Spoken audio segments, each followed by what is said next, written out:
So let us do the reverse bias characteristics of the PN diode. Already we know that. So this is anode, the silver coated line side is cathode. So reverse bias in the sense the positive terminal of the RPS is connected to the cathode and negative terminal of the RPS is connected to the anode. So once you observe this diagram, I simply changing the diode direction instead of changing the supply. So can you see the difference between forward and reverse? So for forward, just I am connecting positive to anode, negative to cathode. For reverse, I am changing the directions of the diode. Cathode is connected to positive, anode is connected to ground. So, but here I am using 0 to 200 microamperes ammeter. Why? Because here I am connecting diode in reverse bias. So the reverse current is very less in silicon diode. So it is in microamperes. So the reverse current is less. That's why I am using microamperes ammeter. So let us build a circuit. So first I am connecting the 1 kilo ohm resistor. So here I am connecting 1 kilo ohm resistor. Next I am connecting the diode. So here reverse bias in the sense anode is connected to the ground. I am taking this one is ground, this one is VCC. So just simply I am connecting two components. Next I am connecting RPS. RPS positive is connected to the first end of the resistor. So RPS positive is connected to the first end of the resistor.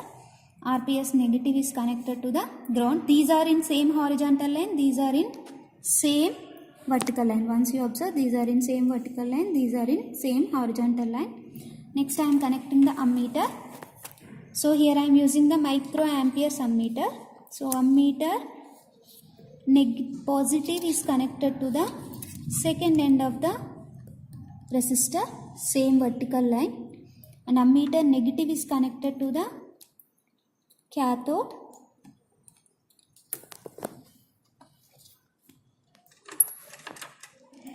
Next I need to connect voltmeter in parallel. So this is voltmeter. Voltmeter positive is connected to the cathode, same vertical line, and voltmeter negative is connected to the ground, same horizontal line. So same experiment as we are done in forward bias. Change the RPS voltage. According to that, note down the voltmeter reading as well as ammeter reading. So initially all are 0.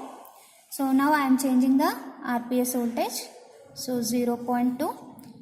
RPS is initially all are zeros.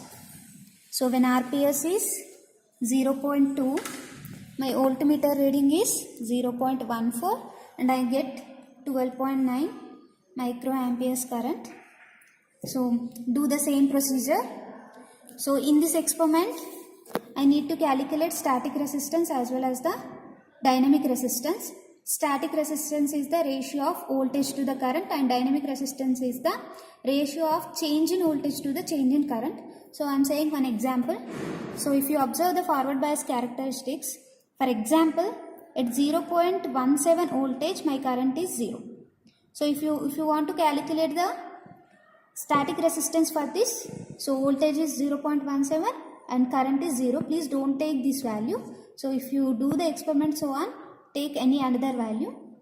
So this is about static resistance. If you want to calculate the dynamic resistance, take any two voltages and at this point you are getting some current and also at this point also you are getting some current.